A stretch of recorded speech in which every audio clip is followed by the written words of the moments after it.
వైశాఖ మాసంలో వచ్చేటువంటి చాలా విశేషమైనటువంటిది. పౌర్ణమి ముందు వచ్చేటువంటి దశమి చాలా విశేషం అమ్మవారికి. నిన్న నవమి చక్కడైనటువంటి చండీ హోమం చేసుకున్నాం, అధివాసాలు చేసాం. ఇవాళ దశమి రోజు అమ్మవారికి దశమి అంటే చాలా ప్రీతి అయినటువంటిది.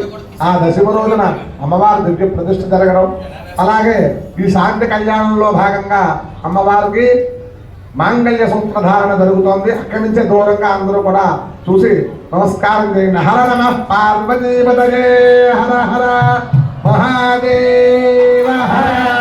మాంగళ్యం తంతురానేన లోకరక్షణ హేతునా కంటే వస్త్రాణి శుభగే మాంగళ్య ధారణ ముహూర్త సుముహూర్తో హస్తు. హర నమః పార్వతీపతయే హర హర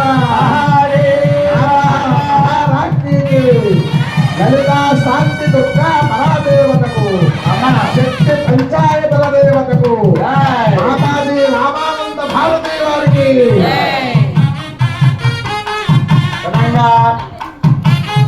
అక్షరారోపణం గరిష్టే.